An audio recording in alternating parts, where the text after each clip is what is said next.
we did see that. Important to take a look there. But Steph, I mean, he started out hot. We said it. 6 made threes in the first, on his way to 21 points in the period, but he scored 13 more points the rest of the way, 5 for 16 overall shooting, right? So his 7 3-pointers tied for his second most in a finals game in his career. That is a lot, but he's going to need a little bit of help, right? If he's going to get this done. 21 points in the first, 13 the rest of the way. Who needs to step up, Chene? You know, I would say all of the Warriors overall. I mean, we had moments where people had flashes that you're like, all right, they're competing. Kevon Looney, the defensive presence he had at times, especially in the second, was awesome. I believe his parents also had an anniversary, and I saw them walking. I was like, happy anniversary, was nice. They're happy. You know, those cute finals moments. But you look overall, I mean, their entire squad defensively, when someone is hot, like you see a Derek White or an Al Horford, you have to find a way to, you know, put the extinguisher on them. And they weren't able to because guess what? You have two superstars in Jaylen Brown and Jason Tatum that you're still focused on, even if they're not being so productive down the stretch. So I would put the onus on all the Warriors to really come out with a better game plan, meaning defensively finding the guys when they're really killing them, knocking down shots. Well, Andrew Wiggins had 20 points. So him and Steph combined for exactly half of the Warriors' 108 points together. Otto Porter was doing a little bit, getting it going. But Richard, who do you need to see step up? Well, I like what Chene said as everybody, but to me, there's a level of consistency that their team has to play with. And we talked about if we can get 18 to 22, if you're the Boston Celtics, if we can get this, you know, if we can get 16 from Al Horford, you understand those. But for the Golden State Warriors, they need a more collective, sustained effort, and that is everybody. Steph got you going. Okay.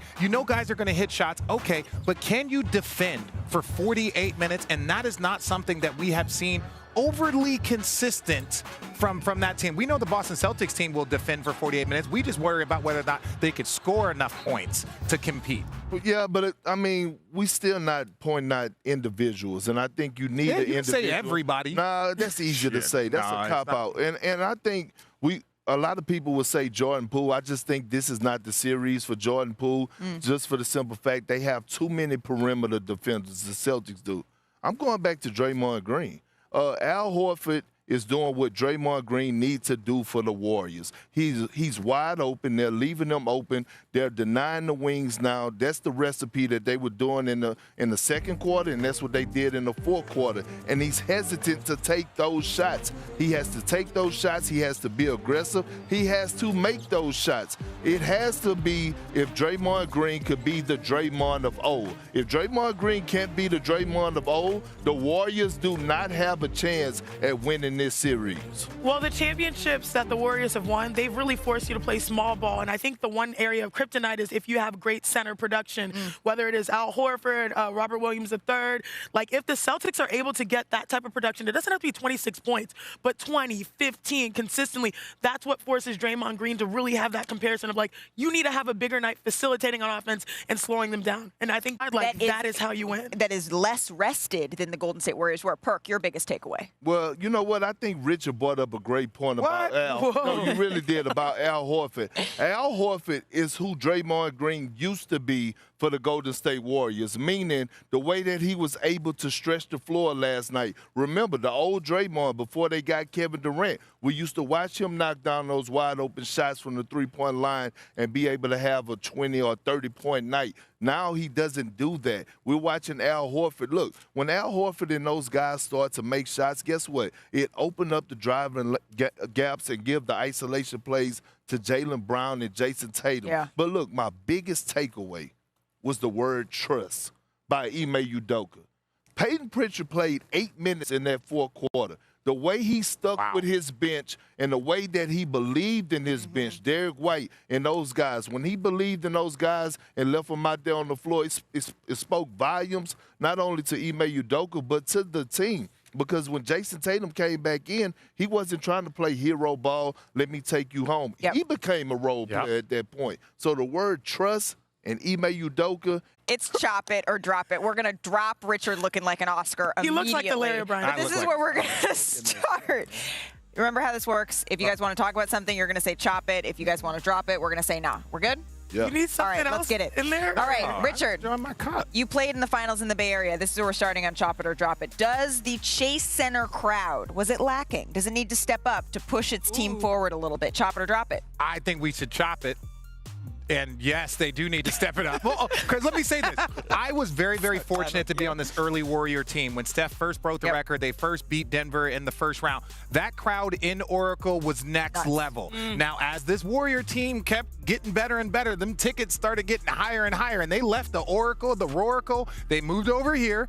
And the ticket price is expensive. So you get more of the, like, I want to come and watch the show versus, like, I need to be engaged and involved in the show. Those are two different type of environments. And, look, the Warriors didn't give them anything to cheer about in the fourth quarter. But they do need more of an intensity here, in my opinion. Yeah, I mean, he's right. You got to chop it. Because in here is, like, more of the wine and cheese. In the other arena, it was the Budweiser's and Loud Pack. Yeah, that was and more Steel Reserve. No, seriously.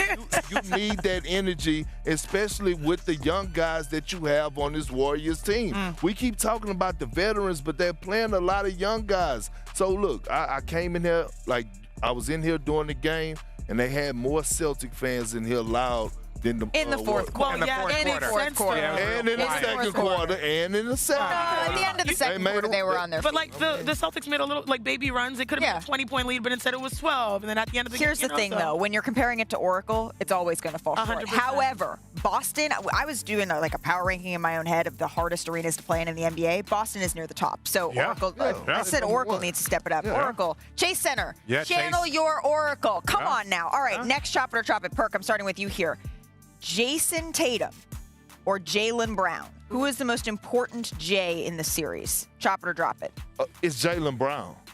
Jason Tatum, I think Jason Tatum could be the best player in this series, but in order for the Celtics to win, you need Jaylen Brown to be the most consistent player in this series. Meaning, at times, picked up the slack, didn't have it going. That's the Jaylen Brown you want to see. Up game. Can he follow up what he did in the fourth quarter and carry on to game 2 and have a combination of both of those guys performing at a high level? Now listen, it's 1A, 1B. I believe that Jason Tatum is the Batman, Jaylen Brown is the Robin, and that's not a bad thing to the idiots out there who think it's bad to be called a Robin. Nope. No, superhero. No, it's right. Correct. Yeah. Still a superhero. But, like, I feel like if you're I'm saying you're still a hero. I'm agreeing with you. Okay. I just never But, like, know didn't with you just answer it? Because if true. 1A is Jason Tatum, don't you think Jason Tatum is that guy? I mean, this is the He said most important, not best. Okay, most important. You think over the course of this series, being able to hold it down, weather the storm throughout the highs and lows? I still think it's JT, just because he's the guy that is the one that assumed all the power here, right? He's the game changer. He's capable of going for 40, or he's capable of going for 20 and hopefully now 10. And so I think, you know, if he plays his best version of basketball and this game 1 is an anomaly game, then they have a better chance at actually competing and beating the Warriors, considering they're facing a deficit of, you know, playing on the road, even though they're ahead by getting that first win and knocking the Warriors from now being, before 9-0 at home, now they're 9-1. That's impressive. Oh, it moves fast. No, again, I think Jaylen Brown is still Jason Tatum. It's Jason Tatum without a doubt. Now, Jaylen Brown is important from the same spot of, like, when Luka goes for 35-40 and no one else plays, they're not going to win. If Jason Tatum goes for 35-40 and no one else plays they can't win. But if Jason Tatum goes for 35-40 and Jaylen Brown gives you 25, now it's like, yo, this is a finals team. And then if you get contributions from everyone else, which they did a good job of facilitating their teammates. Most assists that they've ever had, or second most assists. Second most they've had. That means that those two stars facilitated the greatness of their teammates on top of performing well.